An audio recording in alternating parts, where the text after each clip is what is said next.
All right, welcome back everyone to the HiFi Summit. Right now we've got Cali Audio. That's right, ladies and gentlemen. Charles Sprinkle, the one and only. He's going to be Oh, talking yeah. about the moving mic method.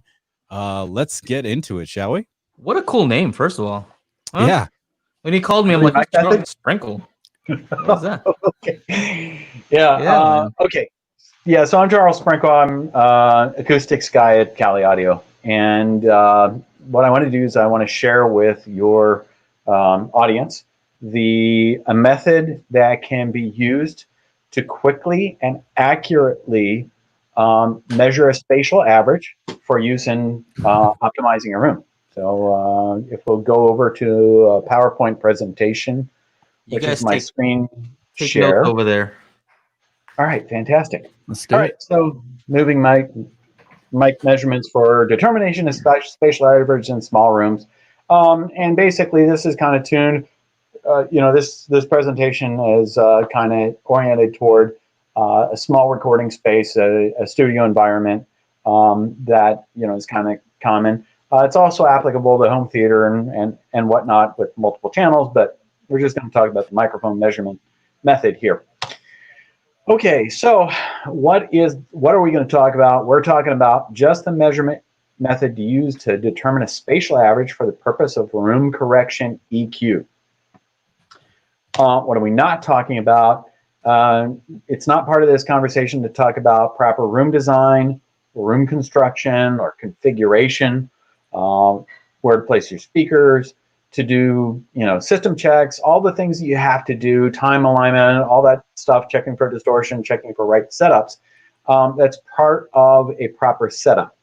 I would remind everybody that using or applying EQ to a bad setup, well, it's kind of like putting lipstick on a pig.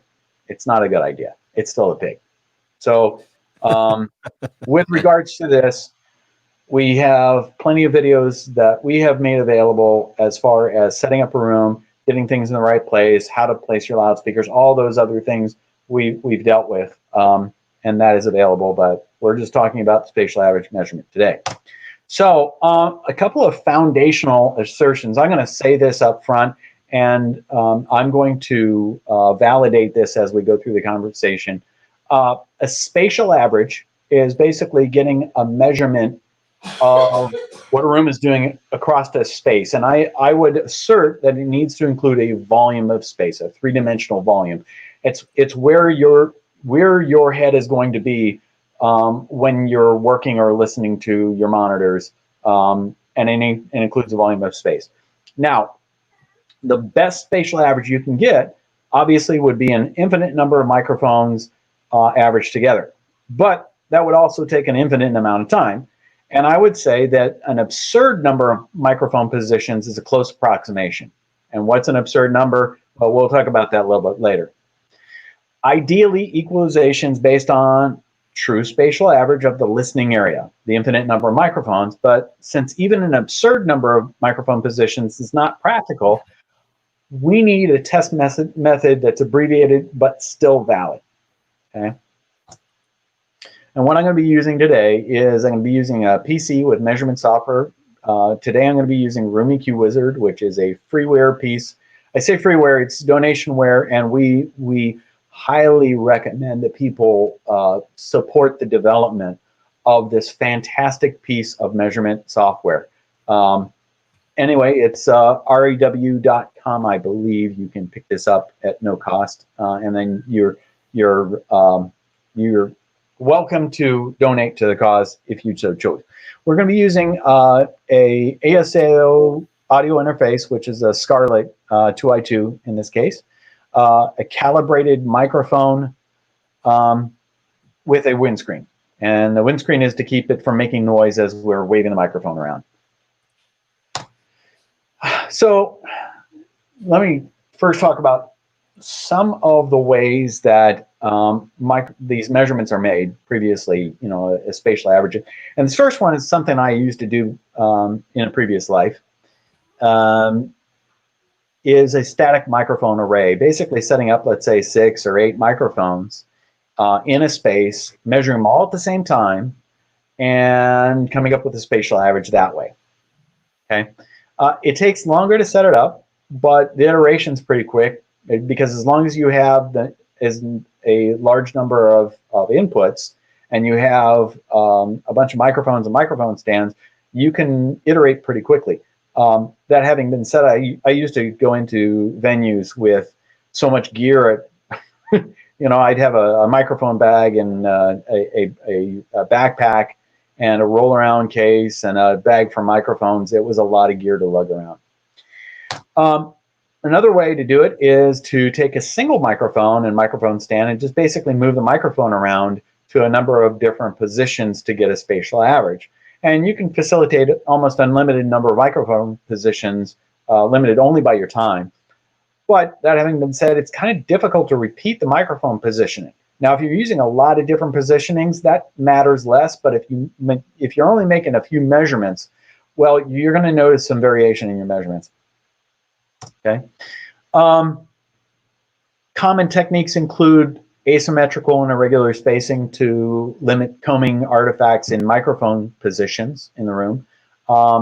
And regular avoids the interference with regularly spaced anomalies, such as if you have a big suck out or a big modal cancellation, and you have one microphone sitting right in it. Well, that's not the only place you want to measure, and you want to smooth that out so it avoids that.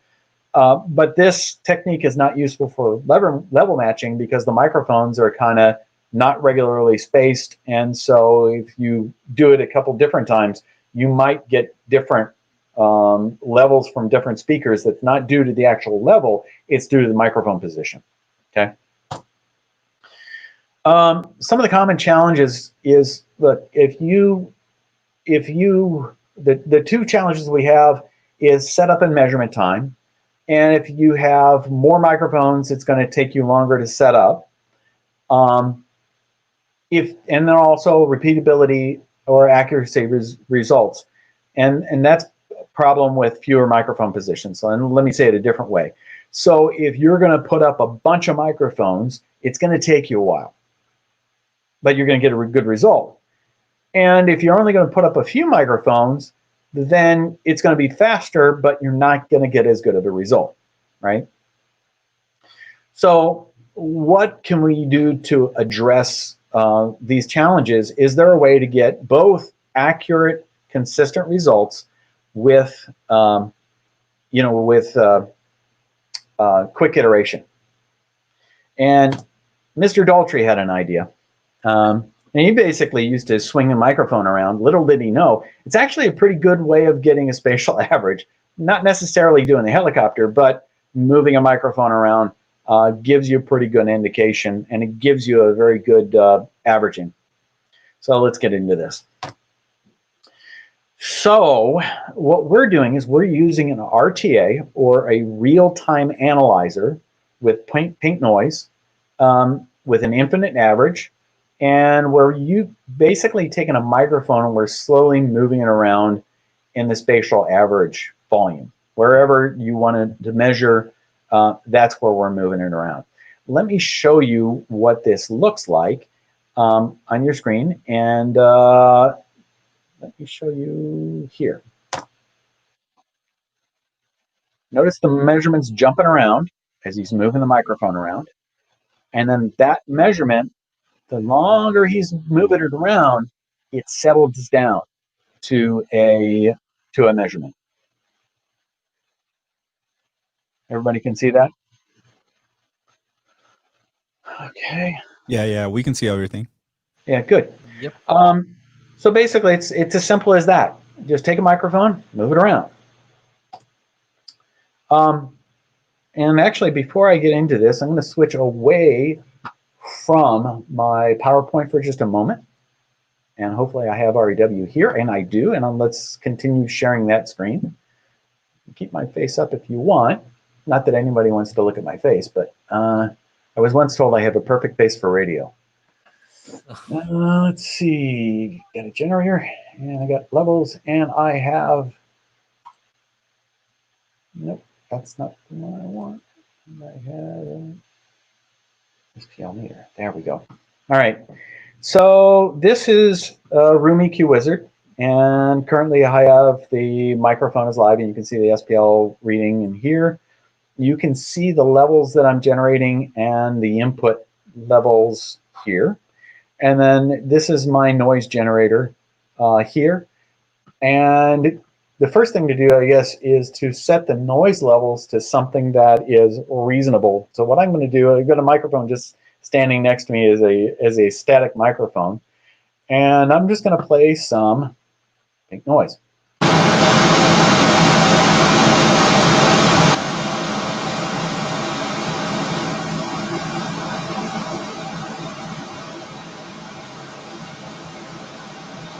My levels look good, and I'm around 85 dB, and which is about where I want to be. You don't want your levels to be too low because you lose accuracy, and obviously you don't want to clip your measurements. So you can set those levels with, number one, your interface, but also the level of output to your device. Okay, and that's right here. So now I'm going to move this guy. How far can I move this? Oh, I can move it all the way over. That's nice. And I'm going to open an RTA window. And this guy, we're going to first look at the setup. And all right, so what I want to do is I want to set this to RTA. 1/24th of an octave is usually reasonable here. I'm hoping everybody can read that. The FFT length for this is going to be 16K. Averages are going to be forever. And the windows Hann and overlap is 50%. Okay. So when you start this, and I click out of this, and I will start this.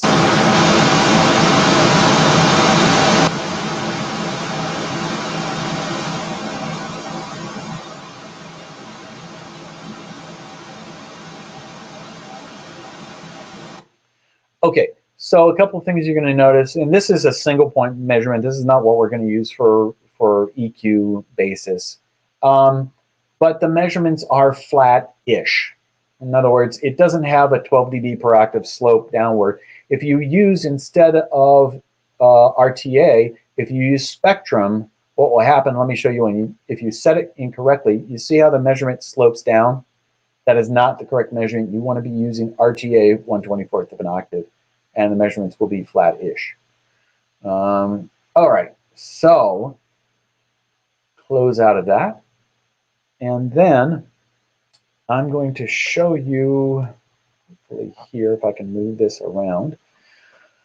I am going to start a measurement, and we can all follow along. Again, I've got a measurement microphone, foam windscreen. The windscreen is important because it lowers the amount of noise from moving the microphone around that you might encounter. So what I'm going to do is I'm going to start and I'm going to make a measurement here, and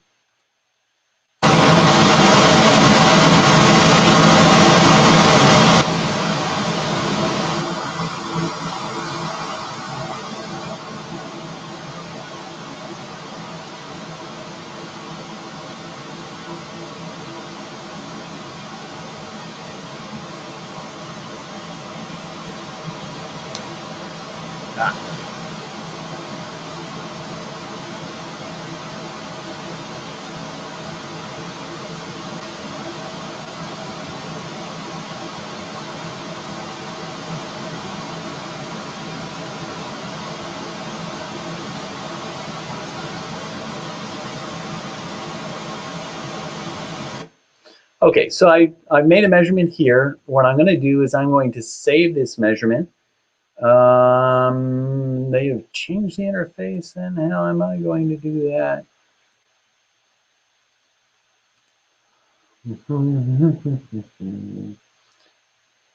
Current. All right. Charles, can you talk about how you're holding the mic? Yeah, I will do that. All right, so we have our measurement here. And for reference, I'm going to make one more measurement in the same volume of space. And by the way, what I'm doing, you'll notice, is that I've got a loop of microphone cable that I'm holding with the microphone that will hopefully prevent the connection from jiggling between the microphone and the cable and prevent noise artifacts there. So I'm gonna make one more measurement, and all we're gonna do is move the microphone in happy little circles and keep moving.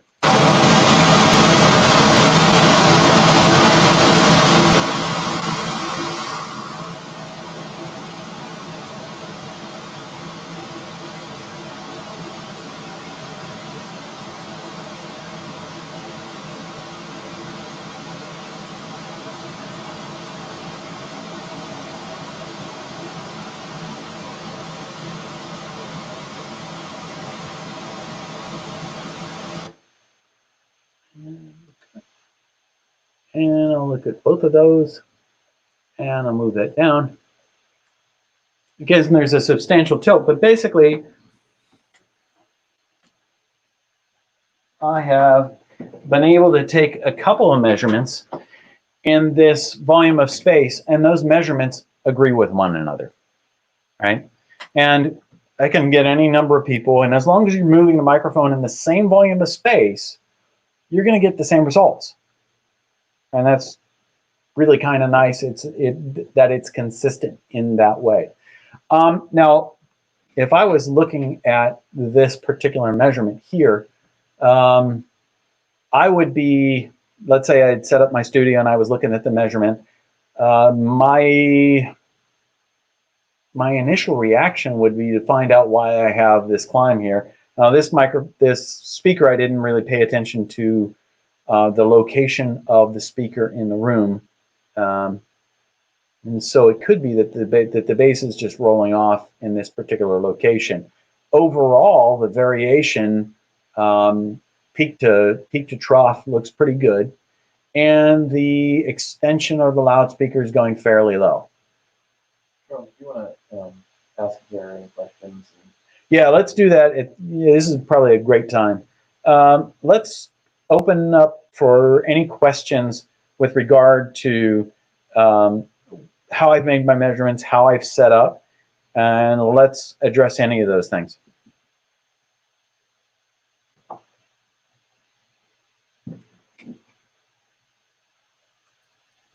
Joe, we can't Joe, hear you. you're Joe. muted. Yeah, so last time when I got the settings from you, they were set to 32, and now it says now it's saying unlimited. Does that matter? Okay, you mean the number of averages? Yes. Yes. I will have to look at what I sent you because the key point on this is forever averaging. Forever. Okay, because it does make sense. I just thought that maybe like if you bumped it at the beginning, that it would start from a certain set point, and then you can just stop. Yeah, I guess you could make it really long, and you could play around with that. But the point of the forever averaging is that the longer you're moving it around in the space, the more it's converging to a single answer, to a common answer. Right. Well, in my case, luckily, it's enough samples or enough time where it does start to converge. But Chana, you have to change that on yours too.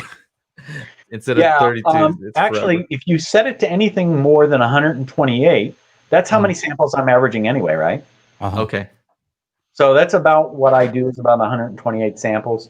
And that basically means that it's, if you're doing if your sample rate is 48K and you're doing 16K sample or 16K sampling on it, means you're measuring 3 times a second.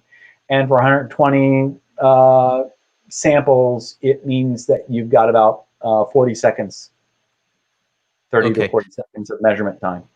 So this is a great question from JDM World. What do you do with the 90-degree versus normal calibration file? Which one do you use in this scenario? Like, well, let's say in REW, you can use with it, like a UMic 1. It says 2 calibration profiles. Which one do you use? Nice that you said it. So basically, you use the calibration from the microphone to be 90 degrees from the sound or incident to the sound, right? Okay. And if you're using a 1/2-inch microphone like this Behringer mic, it's only going to make a difference from about 5K up. Right? Okay. That's where you're going to notice the difference in the polar pattern in the microphone. And it has to do with the polar pattern of the microphone, the response this way or this way. Now, when I'm measuring and I want full range, I'm using the free field calibration for the microphone, and then I'm moving the microphone this way and this way and this way and this way to randomize the orientation of the mic with respect to the sound source, right? Mm-hmm. But what we're doing here is we're doing a measurement to EQ a room, which is about 700 hertz on down, and those calibrations don't have a difference from below about 4K down. Did you just say 700? Because that's Yeah. what I found. In my Right, so I tried it in my room, and I was like 700 and up. It was like all the same. Right? Yeah, that's like right. no matter where I went, like it was all the same, consistent. But then 700 down, it was all crazy. Well, that's kind of the point. From 700 hertz on up, and it varies from the room. You know, it depends on the characteristics of the room. Mm. But from 700 hertz on up, it's going to be based on what the loudspeaker's doing. From 700 hertz on down, give or take, it's going to be based on where the room is doing. So if we're correcting for the room, you really only need to measure up to about a kilohertz, right? Right. Now, So if you're trying to, there's going to be a little bit of variation, by the way, on loudspeakers that don't have good directivity, right? Because there is spatial dependency of timbre. But if the loudspeaker has good directivity response, like you said, when you measure this in a room, it's going to be very, very consistent. It's just something I noticed, like when I was like, I try to tell people when they're using like Odyssey on their AVR, like try to use that thing where you can limit it so it's not doing it correcting full range. Like let it stop at to answer 700. Yeah.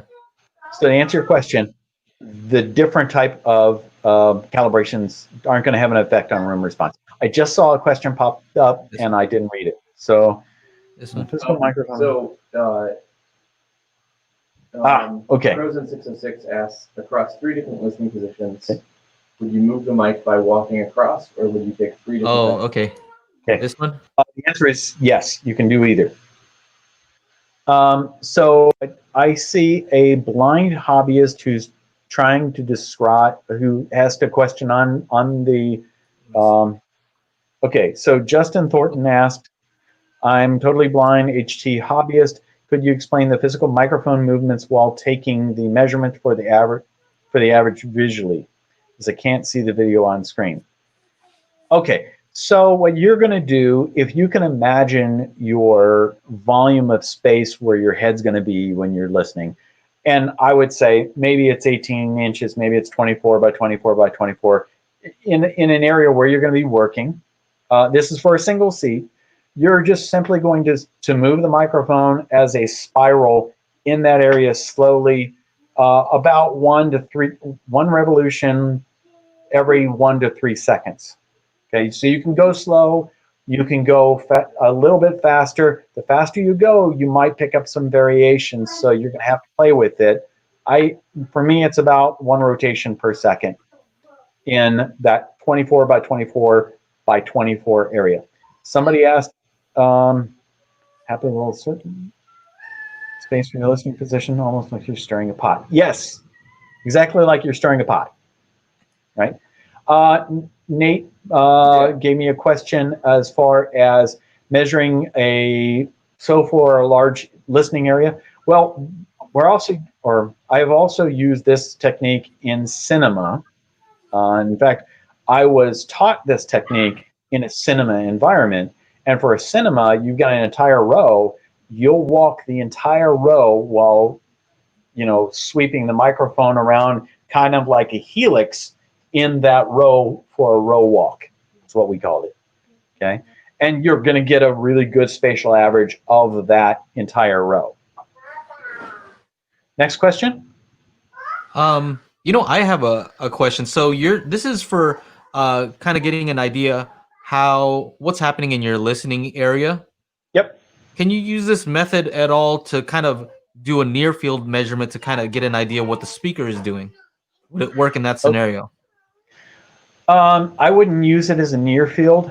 if I was going to do a near field on a loudspeaker, I'd put the microphone on a microphone stand, Okay. and I'd set it at a repeatable distance from each transducer and get a near field on each transducer. I'd do that separately.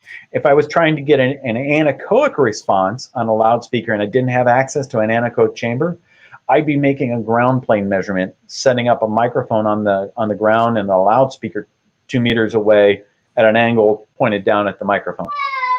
Okay. EQ my theater. I have another question up. Going to JDM World, I am going to use this method to EQ my theater room manually and see how it goes. Do you recommend to simply do one channel at a time? Okay, thank you. Thank you for bringing up this question. Yes and no. I would do one channel at a time to look at what the channels are doing and make adjustments. However, I would also measure both left and right as a stereo pair. This method will uniquely give you a result that doesn't have combing artifacts. So you can see interactions between the loudspeakers that you wouldn't be able to pick up with a limited number of microphones in a spatial array, right? It will work on that, and I would recommend that you do that. Another example is your side channel. Often in surround, you'll have arrayed side channel speakers. This method is useful in EQing those arrays of side channel loudspeakers. This is, again, we're using it in cinema for multiple channels at the same time.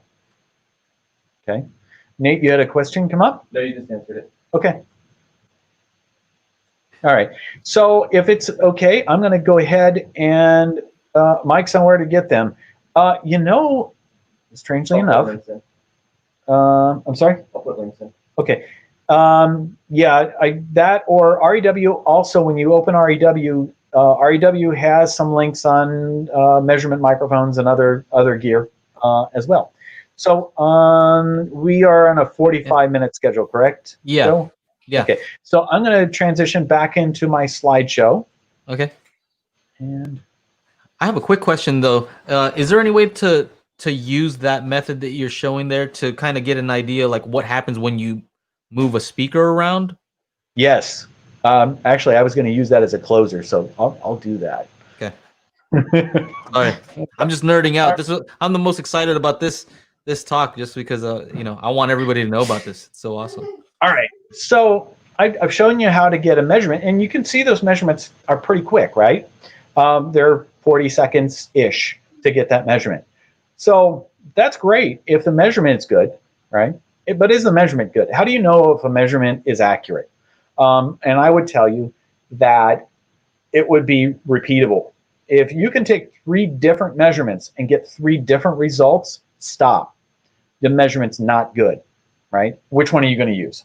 Okay. So it's got to be repeatable. It's got to be consistent. Is it accurate? And then, how do you compare it? How do you determine the accuracy of that measurement? And then how does it compare to the other methods? So we're going to talk about that, and I will have just about enough time.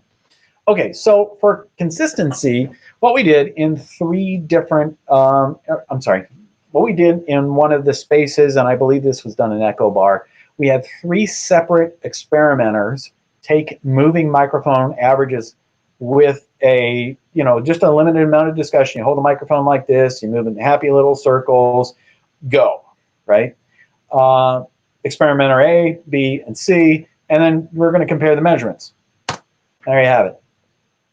I'm sorry. Hold on. Let me go back.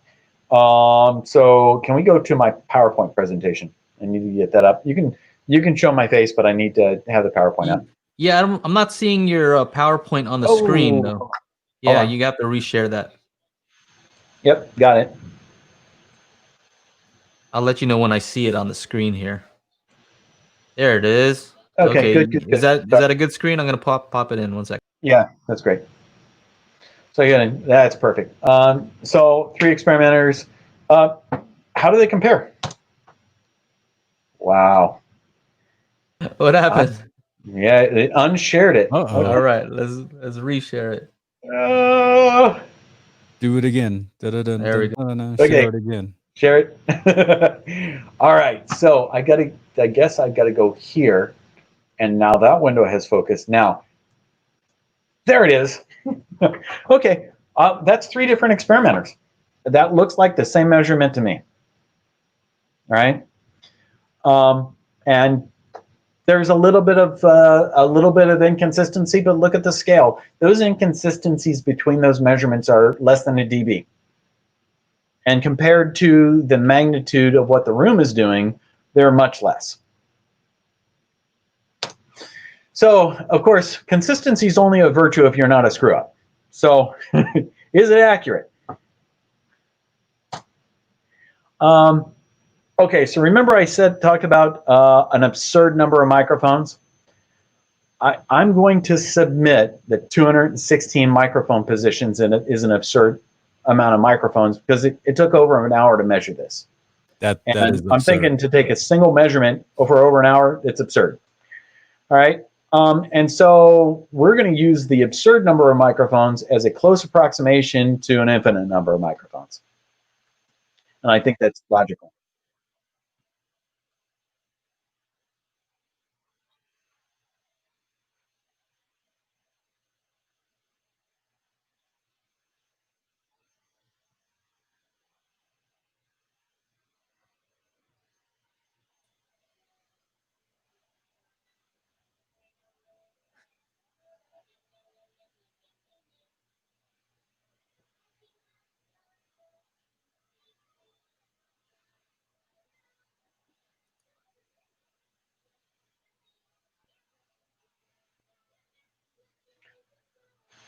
So that took a while. And I measured it in a couple different locations. And again, here's what you see. The gray curve is the volume average of 216 microphones, and the black curve is the moving mic average. Okay, and it's giving you the same answer, which I got to tell you, to be able to do that in 40 seconds, really good. All right, so this is a normalized curve, and it's normalizing the moving mic average to the 216 microphones. The one on the left has a little bit more variation. It had a desk involved, and so there is some reflections from the desk that I believe caused a little bit of the variation.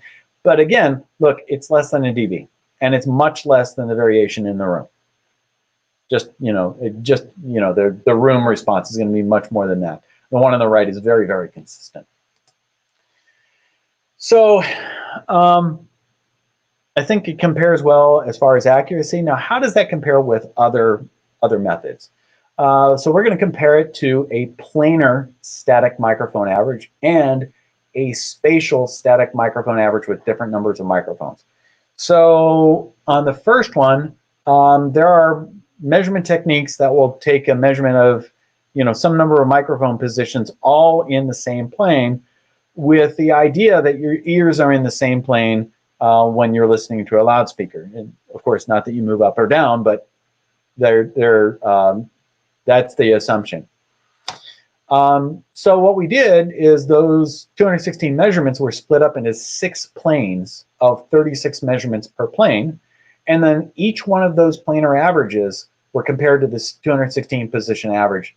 Planar averages were normalized to the 216 position average. So basically, we want to get a look at how accurate or how consistent are those planar measurements and how do they compare against the volume average. So we took our 6 planar averages and we compare them against each other. Which one would you like to EQ to? Because they're all different. Pretty much they're all different. If you take the average of them, you get that. So you can see there's a bit of variability between them. And when you normalize them to the average, you can see that variability is up to 10 dB. That's pretty significant. Again, getting back to my foundational assertion that a spatial average should include a volume of space because it evens this out.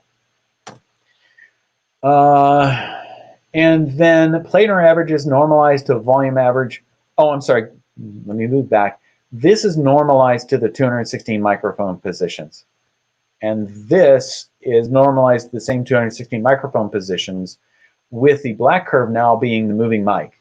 And you can see that the moving mic average is much more consistent than any of the planar averages. Okay.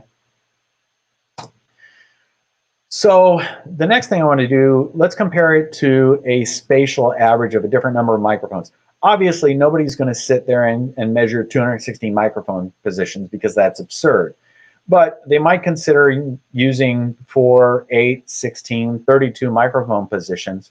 So what we did is we took that data of 216 microphones, and from that, we randomly selected a number of positions. And we did 6 trials for each number of microphones, and then compared them to the 216 microphone position, and then normalized them and to compare them. So here's all that data. It took a while. And going from left to the right is 4 microphones, then 8 microphones, then 16 microphones, then 32 microphones. And here are the curves of each of those. We're putting up all 6 of those trials superimposed on one another, with the black curve being the average of those different trials.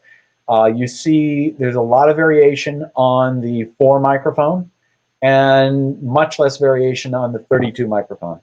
And here is when we normalize them to the 216 microphone average. Again, more variation on 4, less on 8, less on 16, and the least variation on 32. I would submit that on 4 or 8 microphones, there's enough variation that you would not want to do room EQ using that. 16 is borderline, and you really want to use 32 microphones based on the variation, unless you're willing to accept the variation from the true spatial average. Okay.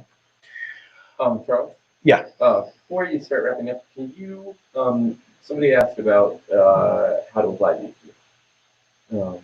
So I want to make sure we address that. Sure. I'm going to wrap up the comparison, and then I'll jump back to that. Cool. Okay. So here is those curves with the moving mic average superimposed. And you can see that the variability of the moving mic average is comparable to 32 microphone positions. Okay.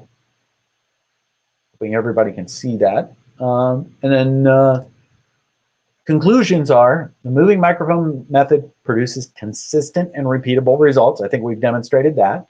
Moving microphone method accuracy is comparable to 32 microphone positions in the same volume. I think we've demonstrated that. And of course, it kind of goes without saying, the moving microphone method is substantially faster than static microphone spatial average. And the point I want to drive home, and we can unshare my PowerPoint presentation because that's it for the PowerPoint. The point I really want to drive home is, look, you can make good measurements, and it only takes a few seconds to make those measurements. And now you can use a measurement rather than just using it for EQ.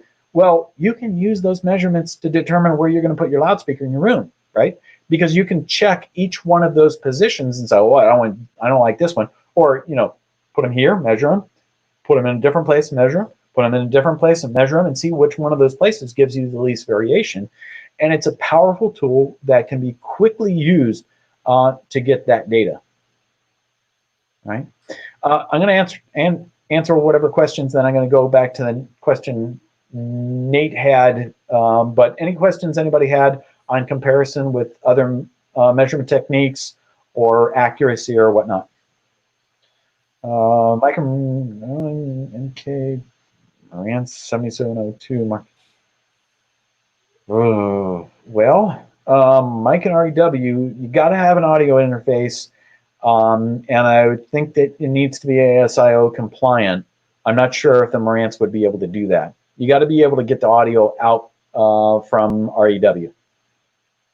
And by the way, you can use that output from REW to go into a receiver with passive loudspeakers. Sure, no problem with that.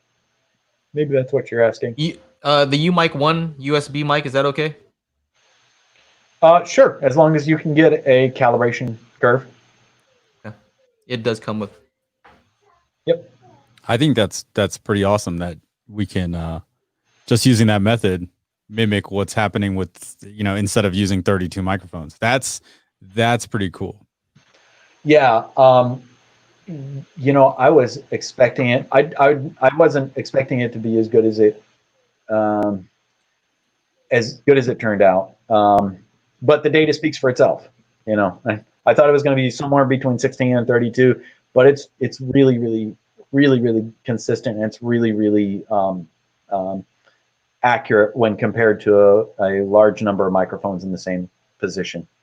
It's certainly usable to optimize a room. Okay, so now we had a question as far as how to use, how to apply this EQ. So I'm going to close our RTA window out, and I am going to select one of these curves. REW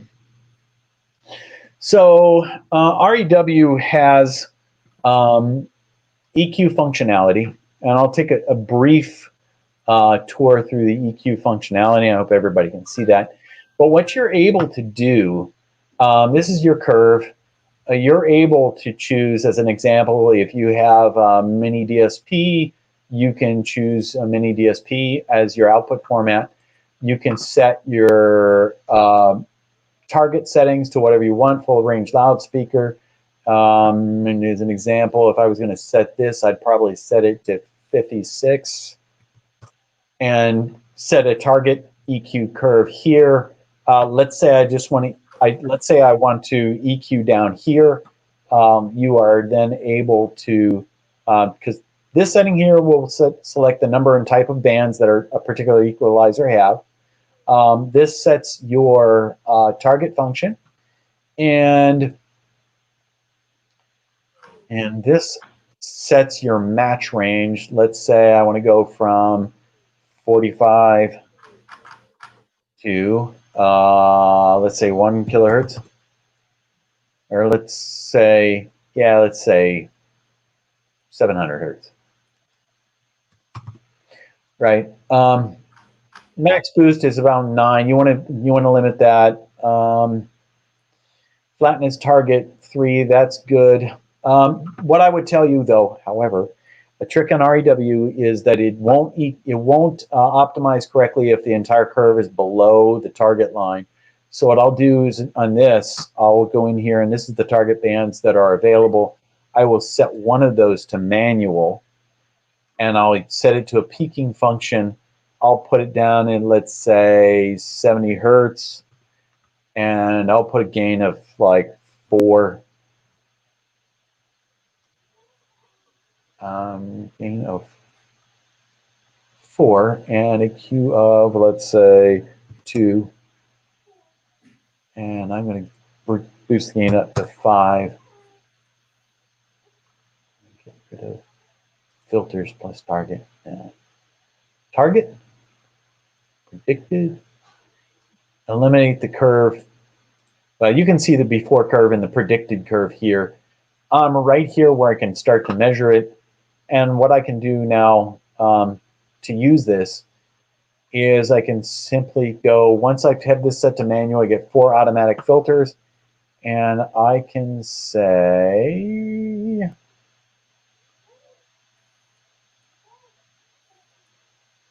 some cues and frequencies. There we go. A random match response to target. That's what it is. Yeah. And so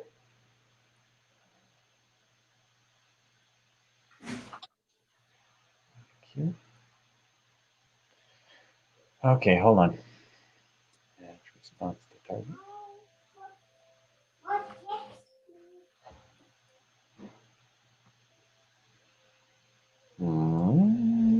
By the way, I did make a video using that method, and I was moving the speaker around just to see where it was best.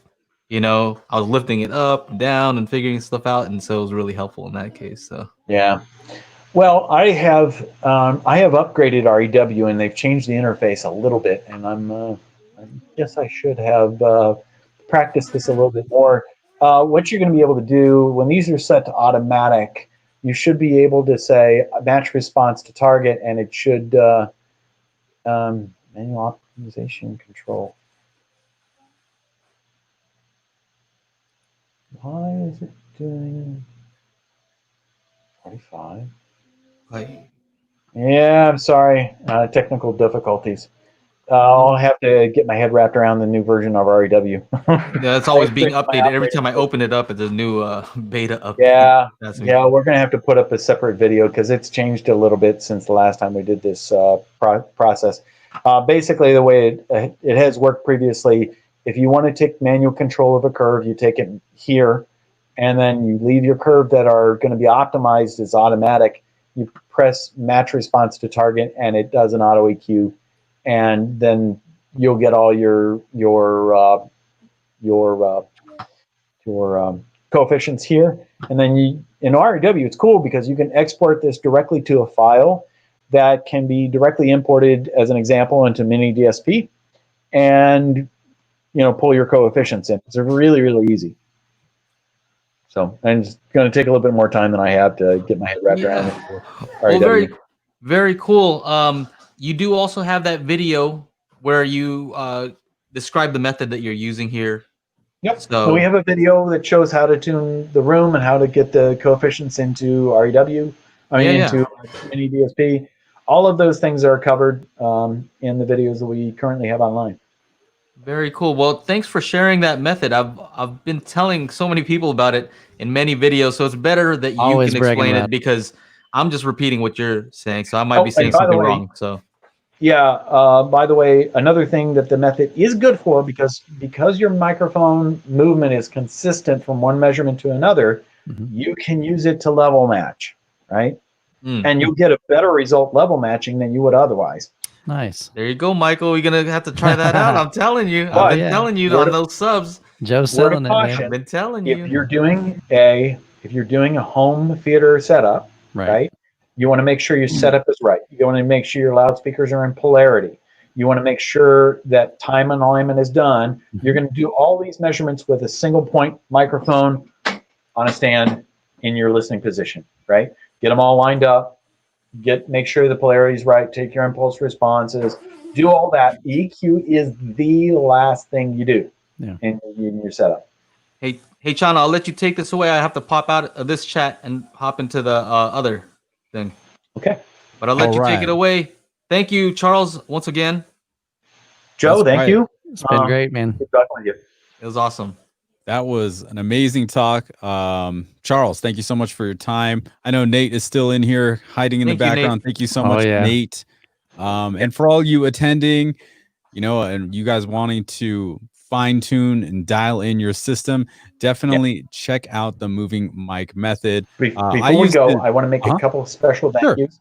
And make sure to buy some Cali audio speakers because obviously they know what they're doing, right? That's right. There you go. I'm out of here. See you guys. And then a couple of quick thank yous. I want to thank a couple people specifically. I want to thank Echo Bar Studios and Eric Reichers and CD as well at Echo Bar. I want to thank Colin Wolf and his studio. Actually, the Shenzhen Philharmonic, because I did a measurement there. I also want to specifically thank a friend and mentor, Paul Peace, who showed me this method at a previous job we worked together at, and we worked together on doing some of the validation, and it's been a fantastic method. Nice. All right. That's awesome. That's awesome. And we thank you so much for sharing with our audience, and I'm sure they're pretty excited to hear about this. So all you attending, we will be back 2 o'clock with Yamaha. We're going to be going over some integrated amplifiers. And again, Charles and Nate, thank you guys so much. And we'll see you guys soon. Appreciate it. Thank you.